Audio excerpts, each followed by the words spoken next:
नमक चमक नमक चमक डाल देते हैं। तो 65वें नंबर की डिश इतनी बिकती थी कि सबको वो चिकन 65 याद रह गया, वो चटपटा भूल गए। बहुत कम लोग जानते हैं कि फूड ऑन टेलीविजन वो स्टार्टेड बाय खाना खजाना का पहले 2 एपिसोड थे वो मुझसे शुरुआत। चलो नमक चमक से फिर ये कारीगरी का आइडिया जी। कैसे आया? काम बड़ा डिफरेंट है। जी, कारीगरी एक एहसास है, एक इमोशन है, एक दिल से जुड़ी हुई लगाव है।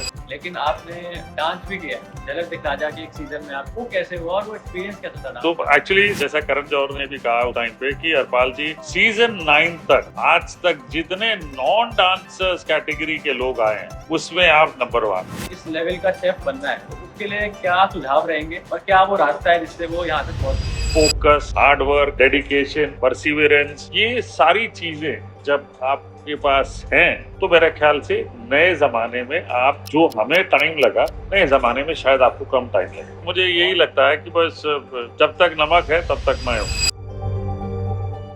एक छोटा बच्चा था जब वो स्कूल से घर आता था तो उसकी मम्मी एक ही चैनल पे एक ही इंसान को देख रही होती थी। तो सोचता था यार ये कौन इंसान है।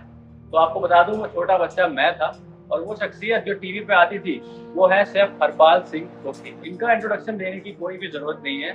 सारा इंडिया से बाहर भी इनको जानते हैं। कैसे हैं सर आप? बहुत बढ़िया sir, Gautam, very good sir बहुत अच्छा लग रहा है आपको। Thank you. आज मेरे बचपन से आपको देखता आ रहा हूँ टीवी पे। जी।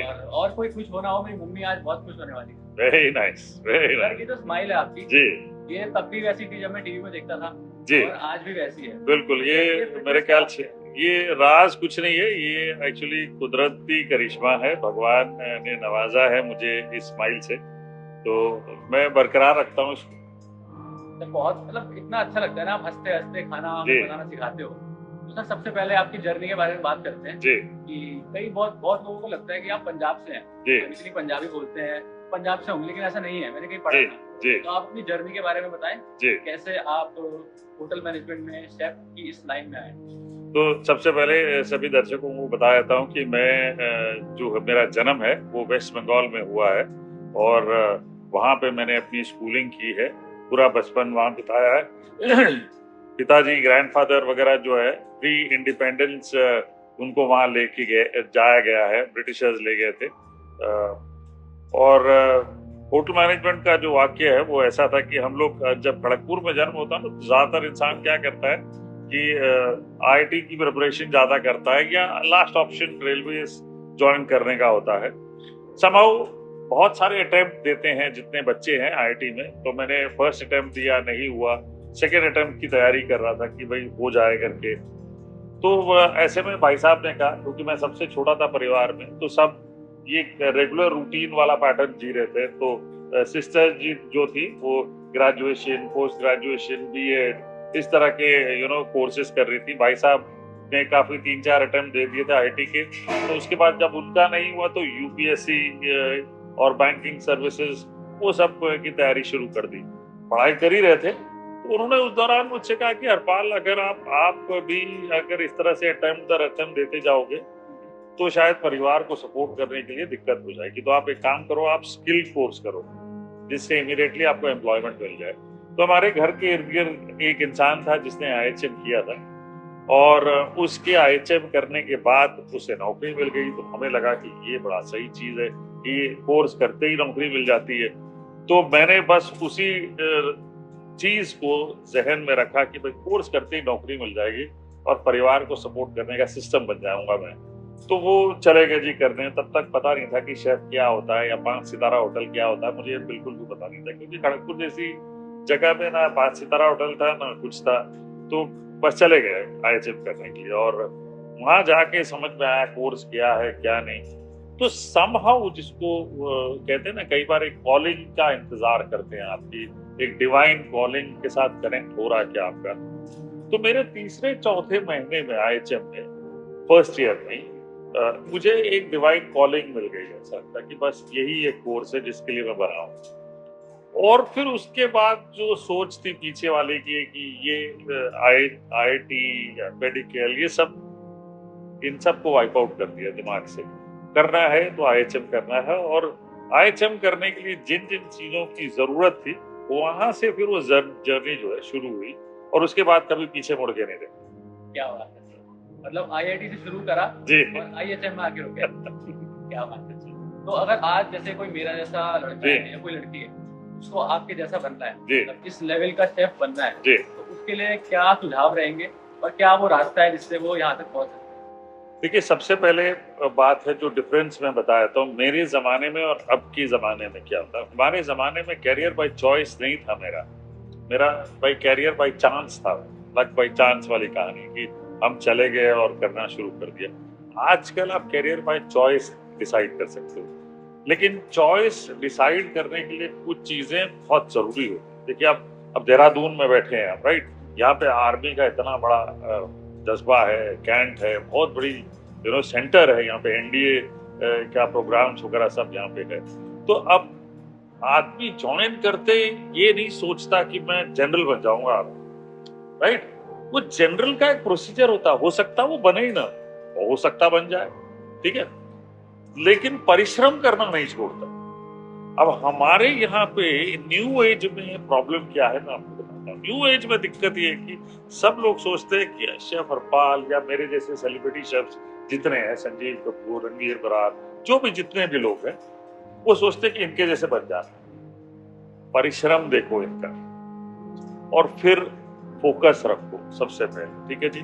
फोकस, परिश्रम, हार्ड वर्क, ठीक है, डेडिकेशन, परसिवियरेंस, ये सारी चीजें जब आपके पास हैं और आप जब इन सारी चीजों के साथ आगे बढ़ते, तो मेरे ख्याल से नए जमाने में आप जो हमें टाइम लगा, नए जमाने में शायद आपको कम टाइम लगेगा। कि आज आपके पास साधन ज्यादा है जी, सोशल मीडिया है, जी, बढ़िया चीज है जिससे आप वीडियो बनाई डाली जी, और फेमस हो सकते हो। बिल्कुल बिल्कुल। अब आपके टाइम में शायद ही ऐसा कुछ नहीं, था। मेरे टाइम पे बिल्कुल भी नहीं था। देयर वाज, मतलब मुझे याद है 1993 की बात है, जब हिंदुस्तान में 4 या 5 कंप्यूटर होंगे, तब एक यूएस से बंदा आता था, नंबोदरी, मुझे उस बंदे का नाम भी याद है। He was deputed by RBI to do some audits and all. तो वो पहला एक लैपटॉप लेके आया इंडिया में। तो इंडिया में, और वो मेरे होटल में ठहरता था, तुली इंटरनेशनल नागपुर में। तो मेरा बड़ा अच्छा फ्रेंड था, क्योंकि 3-3, 4-4 महीने तक रहता था। तो इंसान क्या, होटल में एक थोड़ा समय रहने के बाद you become friendly to them. तो उनकी जो कंफर्ट वाला खाना होता है ना, उसके बारे में आप पूछना शुरू करते बात। तो उसने मुझे पहली बार बताया कि Harpal, this is a laptop. इतना मोटा लैपटॉप था, इतना मोटा, लिटरली, मतलब एक साइड ऐसे खुलती थी स्क्रीन तो इतनी मोटी, और मुझे टाइपिंग बड़ी अच्छी थी, आती थी, तो पिताजी ने मुझे सिखा दिया था। और हमें कुछ नहीं पता था, लैपटॉप खुलता था, एक कहीं में डॉक्यूमेंट चले आता था, उसमें the quick brown fox jumps over the lazy dog, ऐसे टाइप करते रहता था, और कुछ भी पता नहीं होता था। तो that guy would give me, and हम टाइप करते रहते थे, लगे रहते थे उसमें, भाई ये करना है। तो ऐसी बड़ी सारी चीजें जो है हमने उस समय देखी। लेकिन हमें ढूंढने के लिए कोई चीज, मतलब कोई चीज के बारे में जानकारी लेनी होती थी, तो बुक्स हमारा साधन था। तो इसलिए बुक्स की लाइब्रेरी मेरे पास बहुत बड़ी है। आज भी मैं बुक्स खरीदना बड़ा प्रेफर करता हूँ। भाई नेट तो है, लेकिन वो कहने वाली वही बात है कि उस समय कोई उस्ताद सिखाने को तैयार नहीं होता था। नॉलेज के लिए आपको दर दर भटकना पड़ता था, ठीक है? आज आप नॉलेज के लिए आप ब्राउज करो इंटरनेट, आप अगर स्मार्ट है तो आपको चीजें मिल जाएंगी अच्छी। तो वो दौर और ये दौर में बहुत फर्क है। और ये दौर में ठीक है, सबको जल्दी चाहिए चीजें, लेकिन कोई अगर इंसान डेडिकेशन के साथ सही चीजें करेगा, मतलब शॉर्टकट नहीं जी, है सक्सेस का, मेहनत करनी पड़ेगी। जी जी जी अच्छा, अभी हम बात कर रहे थे शॉर्टकट की, सक्सेस की। जी मैं जब भी टीवी पे देखता था ना, तो नमक शमक वाली लाइन है, और जी बहुत लोगों ने आपसे सवाल किया भी होगा जी कि ये कहाँ से आई, कैसे आई, जी और इतनी फेमस हो गई कि सबकी जबान पे चढ़ गई। जी। इसके पीछे की क्या कहानी है? तो एक्चुअली क्या है, मतलब मैंने एक चीज जीवन में की है कि अपॉर्चुनिटीज कुछ मैंने ठुकराई है, कुछ मैंने ली है अपने साथ। तो ये जब अपॉर्चुनिटी टेलीविजन की, सीरियस टेलीविजन की आई थी, बहुत कम लोग जानते हैं कि फूड ऑन टेलीविजन वो स्टार्टेड बाय मी। ऑल्दो सब लोग खाना खजाना की बातें करते थे, तो खाना खजाना का पहला प्रोग्राम था, पहले 2 एपिसोड थे, वो मुझसे शुरुआत हुई।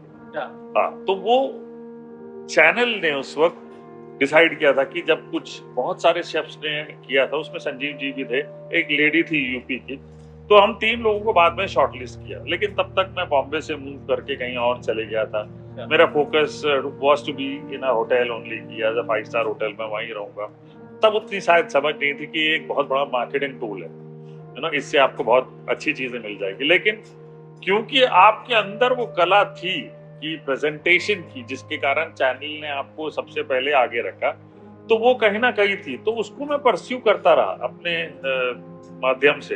तो जब सीरियस टेलीविजन करने का मौका मिला, तो मेरे एक डायरेक्टर थे, तो उन्होंने कहा कि हरपाल जी देखो, अभी ना आपको कुछ ऐसा काम करना है जिसके कारण आपको जिंदगी भर लोग याद रखें। तो बोले कि वो बताओ मुझे क्या करोगे कि आप मरने के बाद आपके लोग आपको याद रखें। और हमारा शूट का पहला दिन, और मैंने कहा यार अभी मतलब ऐसे कैसे बता दूं, या ऐसे समझ भी कैसे, जब समझ आ जाएगी तब शूट करने आ जाना है। वो चल दिए, वो बोले कि आप नहीं, हाँ शूट कैंसिल, निकल दिए वो।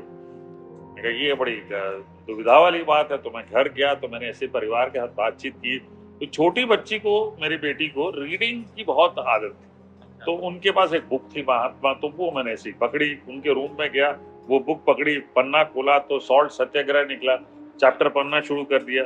पढ़ते पढ़ते जैसे ही चैप्टर पूरा खत्म हुआ, तब मुझे समझ में आया, मैंने कहा गांधी जी ने मतलब इतनी बड़ी आजादी हमें दिला दी, और जिसकी शुरुआत नमक से हुई। वो जहन में बैठी, मैंने कहा कि खाना भी जो है नमक के बगैर अधूरा है। मतलब नमक सही मात्रा में हो तो खाने का टेस्ट बढ़ जाता है, वरना आप उसमें काजू, पिस्ता, बादाम, केसर जो मर्जी डाल लो, खाना जो है पूरा अधूरा रहता है। तो मुझे वो कॉलिंग आ गई वाली, वो कॉलिंग की बात थी, वो कॉलिंग आ गई। मैंने कहा ये बढ़िया, ठीक है, ये नमक शमक जो है पंजाबी वाला लहजा है कि हम दो अल्फाज जोड़ते हैं, चाय वाय पी लेते हैं या लस्सी वस्सी कर लेते हैं, ये नमक शमक डाल देंगे। तो मैं गिरीश जी के पास चले गया, मैंने कहा गिरीश जी मिल गया मुझे। इसको पूरे वाक्य को 4 दिन लगे, और मैं फिर गिरीश जी के पास चले गया, मैंने कहा मुझे मिल गया भाई। तो बोला क्या? मैंने कहा जब नमक डालेंगे ना तो मैं ये बोलूंगा नमक शमक डाल देते हैं। तो बोला आप इसको गाओ, रिदम में लाओ। मैंने कहा ठीक है, नमक शमक डाल देते हैं। बोला और अच्छा। तो करते करते वो ट्यूनिंग बन गई, और वो ऐसे रिदम बैठ गया कि वो नमक की जो दानी थी, वो मेरा पिटारा कहता था, मैं एनर्जी का पिटारा कहता था कि भाई चलिए एनर्जी डाल देते हैं। फिर उसके बाद वो करते करते वो नमक शमक डाल देते हैं, और वो इतना वायरल हो गया उस जमाने में कि आज भी लोग, बच्चे जो है उसको, आप जैसे आपने कहा कि आप स्कूल से आते थे तो आप अपनी मम्मी को देख रहे होते थे कि भाई ये टीवी में चल रहा है, ये नमक शमक है ना, हर रोज चल रहा होता। तो आज भी वो सिलसिला जारी है, और भाई ऊपर वाले का शुक्रिया करता हूँ कि ये मौका या चीज मेरे जहन में आई और लोगों को पसंद आई, बहुत ज्यादा पसंद आई। और नमक शमक मेरे को लगता है आने वाले जितने भी साल हैं जी फेमस रहेगा, और जी जी मरने के बाद तक लोग जी जी मुझे यही लगता है कि बस जब तक नमक है तब तक मैं हूँ। वो परपेचुअल वाली कहानी है, समझिए। चलो नमक शमक से फिर ये कारीगरी का आइडिया कैसे आया? क्योंकि काम बड़ा डिफरेंट है जी, कारीगरी जी। जब भी मैं यहाँ का अंदर आके देखता हूँ, इंटीरियर भी काफी अच्छा लगता है। जी। तो इसके पीछे का आइडिया क्या है, और यहाँ का जो खाना है वो कैसे डिफरेंट है? तो ये एक्चुअली कारीगरी बड़ी एक इंटरेस्टिंग सी जर्नी है। मैं आपको बताऊं कि कारीगरी इसका जन्म कोविड में हुआ था। अच्छा। जब पूरी हॉस्पिटैलिटी इंडस्ट्री कह रही थी कि अब बस हॉस्पिटैलिटी आगे खत्म है यहाँ पे, तो उस समय मुझे कुछ फाउंडर्स, मेरे अभी जो को फाउंडर्स हैं, मिले, और उन्होंने बोला कि हरपाल जी आपके साथ रेस्टोरेंट कर, ठीक है। तो उसमें से जो 2 फाउंडर थे, उन्होंने मेरे बारे में ज्यादा नहीं सुना। तो जब मिले, बातचीत हुई, कॉन्सेप्ट दिया उनको मैंने, तो हमारे जो इंटीरियर वाले हैं उन्होंने भी नाम डिसाइड किया। तो हमने जब नाम फाइनलाइज किया सारों ने मिलके, तो हमें ये कारीगरी नाम अच्छा लगा, क्योंकि हमें लगा कि हम सब कारीगर हैं, ठीक है जी, और हम सब कारीगरों को ऑनर करते हैं। इसलिए मैं कहता हूँ कि मैं सबसे बड़ा कारीगर हूँ, मैं हेड कारीगर हूँ यहाँ का। और ये कारीगरी एक क्राफ्टमैनशिप है, कला है। मतलब आप देखिए हर एक इंसान में होती है कुछ ना कुछ आपको। तो ये जब चीजें डिफाइन होने लग गई, तो हमने देखा कि ये चीजों को कैसे मतलब परमानेंटली रखा जाए यहाँ, और ये यूनिक फीचर्स कैसे बनाया जाए। जैसे आप सैंडलियर्स देख रहे होंगे, तो सैंडलियर चम्मच के है, बड़े यूनिक से सैंडलियर, ठीक है ना। उसी तरह से ये जो क्रूएट सेट है, जिसको हम कहते हैं चटनी सेट है, ये चटनी सेट बड़ा यूनिक है, इसे पंजाब का नक्शा है। तो एक वो मतलब कनेक्ट कनेक्शन है मेरा और पंजाब का, तो वो दर्शाया गया है। तो इसमें चटनी वगैरह, ये नमक जो है, ये नमक बड़ा स्पेशल है इसमें। अच्छा, ये नमक स्पेशल इसलिए था कि जब चाट मसाला नहीं होता था तो हमारी मम्मी जो घर पे है ना, सारी मम्मियां जो है घर पे नमक, काला नमक, जीरा, अजवाइन, पुदीना, ये सब मिक्स करके मसाला बनाती थी और अपने तरीके से फ्रूट्स पे डाल के देती थी। ये वैसा ही नमक है। तो मैं अपने रेस्टोरेंट को कहता हूँ ये स्टोरी टेलिंग रेस्टोरेंट है। हर डिश के पीछे कहानी है, हर डिश एक रेस्पेक्ट है टू पीपल। तो जितनी चीजें मेन्यू में है, कहीं कुछ चीजें मेरी मदर के किचन से आई हैं, कहीं मेरे फादर की फेवरेट से, कहीं मेरे मदर इन लॉ की फेवरेट से, कहीं मेरे वाइफ के किचन से, कुछ मेरी जर्नी से आई है, कुछ मेरे टेलीविजन शो से आई हैं डिशेज, कुछ लेजेंडरी रेस्टोरेंट्स जो कोने कोने में, जहां मैंने अपने टेलीविजन शो द्वारा उनके यहाँ जाके खाना खाया है। तो हमारा माध्यम ये था कि उनको भी और फेमस किया जाए, तो उनके नाम की डिशेस और उनको ही हम डेडिकेट करते हैं और उनको ऑनर करते हैं कि ये उनकी रेसिपी है, हम अपने तरीके से कोशिश कर रहे हैं उनको रेप्लिकेट करें। मैं पर्सनली ना पनीर का बहुत शौकीन जी, जैसे कढ़ाई पनीर हो गया, शाही पनीर हो गया जी, लेकिन मैंने आपकी एक डिश देखी थी पनीर 65। जी, मैं सोच रहा था इसमें क्या होगा, जी। इसमें क्या है सर, वो बताओ। तो एक्चुअली मतलब ये ना एक नॉर्थ में डिश होती थी, इसकी ना 2 वर्जन से कहानियां। ये एक चेन्नई में रेस्टोरेंट है जिसने 65 चिकन 65 इवॉल्व किया है, यानी कुछ लोग कहते हैं कि वो 1965 में इवॉल्व हुआ है या उस रेस्टोरेंट में था। तो कुछ मेरे हैदराबादी उस्ताद से जिन्होंने मुझे सही तरीके से सिखाया, तो वो कहते हैं कि भाई हरपाल जी, ये ना मेन्यू ऑर्डर में 65 नंबर पे डिश थी, तो तब उसका नाम चिकन चटपटा था। तो वो लोग चटपटा याद करने के बाद 65 number dish, 65 number dish, 65 chicken करते करते वो पड़ गया। अब ये उस चीज को इवॉल्व करके लोगों ने जो वेजिटेरियन वर्जन बना दिए, आलू के वर्जन बना दिए। तो बेसिकली जो है वो एक मैदा और चिली के बैटर में चिकन या पनीर को डुबा के फ्राई करते हैं गरम मसाला वगैरह के साथ, और उसके बाद करी पत्ता, हरी मिर्च इसमें टॉस करते हैं, थोड़ा दही, मिर्चें, गरम मसाला डाल के उसको ड्राई करते हैं। तो एक चिकन चटपटा था, मतलब वो चटपटा सा फ्लेवर होता था। लेकिन वो 65वां नंबर का डिश था। तो 65वें नंबर की डिश इतनी बिकती थी कि सबको वो चिकन 65 याद रह गया, वो चटपटा भूल गया। तो ये पनीर 65 में घर जाके मम्मी से बनवाऊंगा जी, की वीडियो देखेंगे। जी जी जी, बिल्कुल बनवाने वाला, बिल्कुल बिल्कुल। यूट्यूब पे बहुत सारे वीडियोस हैं मेरी, जिन्होंने फॉलो करना है प्लीज अच्छी रेसिपीज के लिए फॉलो कर सकते हैं। आज भी घरों में आपकी वीडियो जी जी, पहले आप टीवी पे आते थे, जी, करेक्ट, चलती आपकी वीडियोस, जी जी, मजा आता है क्योंकि देखने में। जी। अच्छा, एक चीज और मैंने सुनी है कि बर्तनों से भी बहुत फर्क पड़ता है। जी, जैसे हम स्टील के बर्तन में बनाएंगे या फिर दूसरे किसी बर्तन में बनाएंगे, तो वो क्यों होता है ऐसा फर्क? सर हर एक मेटल का ना एक मैं कहता हूँ कि एक रिएक्शन होता है फूड के साथ। तो जैसे अच्छे हम ना पीतल के बर्तन, ब्रास के बर्तन ढूंढते हैं, अच्छे कलाई किए हुए अच्छे बर्तन हो। एक तो ठीक है, वो बर्तनों में फ्लेवर टेस्ट अच्छा आ जाता है। एक उसमें ये भी होता है कि हीट जो है अच्छे पास हो जाती है। Connect with the food of each metal is very good. तो ऐसी बहुत सारी चीजें हैं जो हम यहाँ इस्तेमाल करते हैं कि बिरयानी बनेगी तो ब्रास के बर्तन में बनेगी, ऐसा है। तो कोई भी चीज भुनी जाएगी तो वो कढ़ाई होगी अच्छी, लोहे की अच्छी कढ़ाई होनी चाहिए हमारे पास। तो ऐसी सारी चीजें बड़ी महत्व रहती है। कुछ जो चीजें हैं उनसे आपको बेनिफिट भी बहुत मिलता है। जैसा लोहे की कढ़ाई में आप खाना बनाओ तो बहुत अच्छा रहता है, आपके एनिमिक है तो आपको बड़ा फायदा होगा। तो पुराने जमाने से जो चीजें ज्यादा थी नंबर 1, ठीक है ना, वो चीजें ज्यादा अडॉप्ट हुई है क्योंकि उस समय हर चीज की प्योरिटी ज्यादा थी ना। आज हम कहते हैं कि ये खराब है, वो खराब है, हैंडालियम एल्युमिनियम खराब है, क्योंकि जब प्योर चीज से कोई बर्तन नहीं बनता है तो वो खराब हो जाती है। आप बेशक उसको कहें कि गुड कंडक्टर ऑफ हीट है, आराम से हीट स्प्रेड हो जाती है। तो कुछ चीजों में तो खाना बना के आप रख सकते हैं, लेकिन कुछ चीजों में नहीं रख सकते, ठीक है। तो लोहे के बर्तन में खाना बनाया, और अगर आपको लगता है कि खाना बना के निकाल लें, क्योंकि खाना जो है लोहे के बर्तन में पड़े पड़े काला होता है। ब्रास के बर्तन में आप रख सकते हैं, काला नहीं होता। लेकिन बहुत इंपॉर्टेंट चीज ये है कि उसमें कलाई होनी चाहिए अच्छी।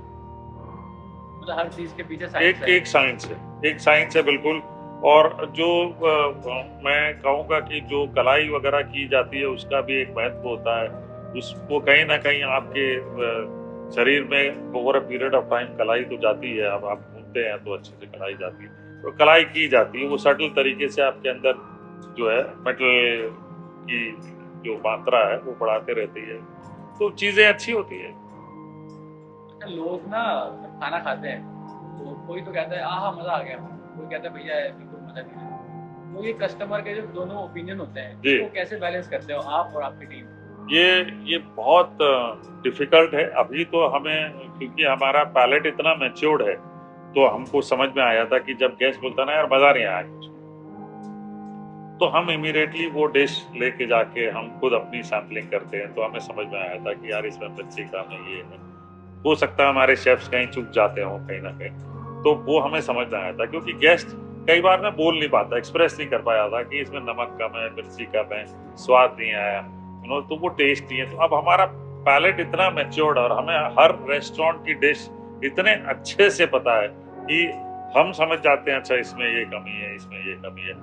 मजा आया तो मजा आया वाली बात है, लेकिन नहीं मजा आया तो उसको वो स्क्रूटनाइज करते हैं। लेकिन जब आपके नंबर ऑफ रेस्टोरेंट ज्यादा हो और हर जगह आप नहीं जा सकते और कंप्लेन आती है, तो फिर हम ऑडिट करते हैं, हम ट्रैवल करते हैं हर जगह पे 2 महीने में एक बार या 45 दिन में एक बार।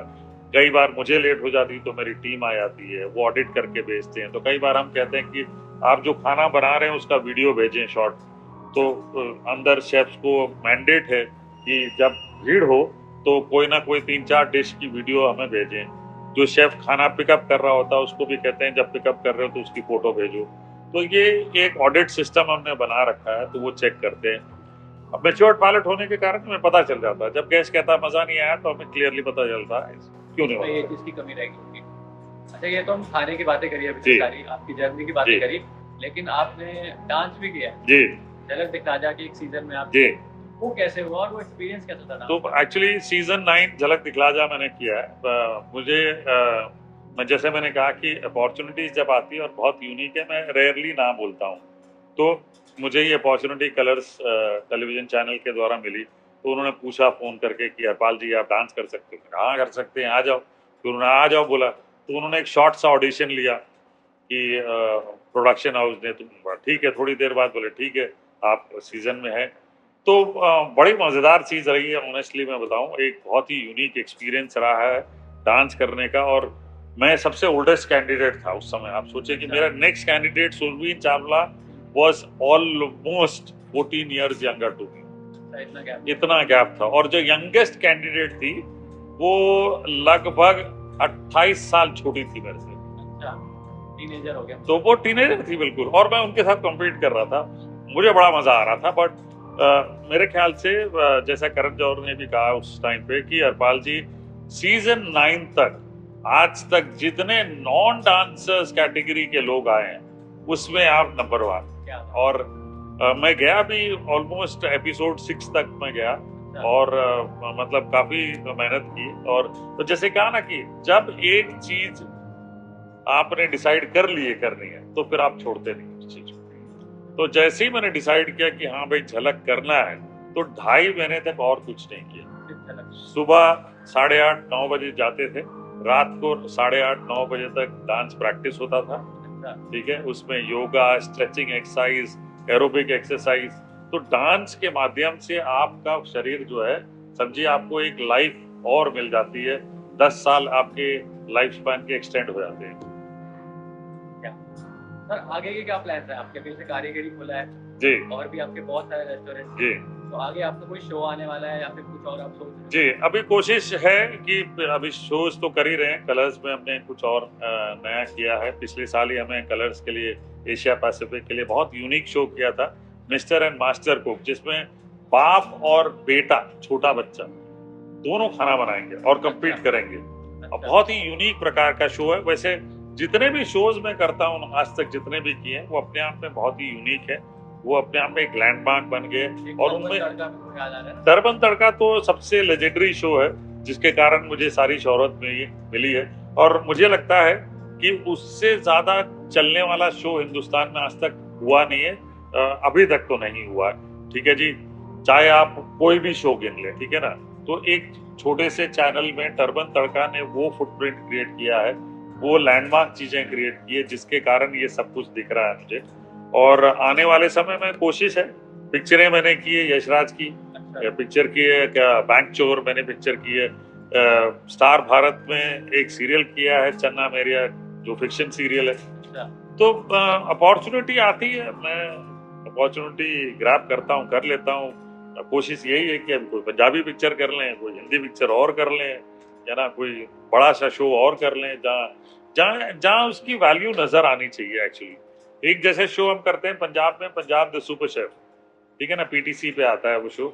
अब वो शो 7 सीजन हो चुका है, और मैं समझता हूँ कि होम ग्रोन रियलिटी शोज में सबसे बड़ा शो है, और जो 7 सीजन कर चुका है, यहाँ तक कि जिसको हम हिंदुस्तान का सबसे बड़ा शो भी मान लें मास्टर शेफ, उसने भी अभी तक 7 सीजन नहीं देखा, जबकि बहुत बड़ा शो है।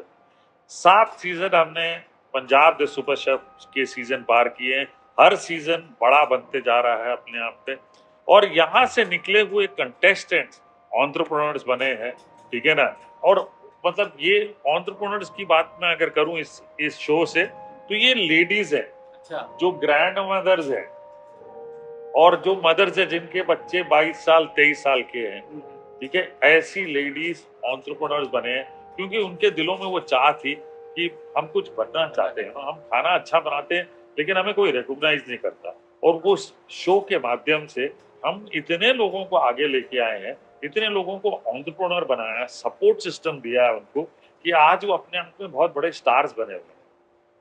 सर आपके 2 लाइन कहना चाहूंगा जी, कि आपकी इस एनर्जेटिक आवाज, जी, आपकी इस एनर्जेटिक आवाज और एवरग्रीन स्माइल से सबके दिलों पे छा गए। आपकी इस एनर्जेटिक आवाज और एवरग्रीन स्माइल से सबके दिलों पे छा गए। नमक समक करके सबको खाना बनाना सिखा ले। वाह क्या बात। सिंह सोकी, this is RJ Gautam, thank you so much. Thank you sir, thank you so much, thank you.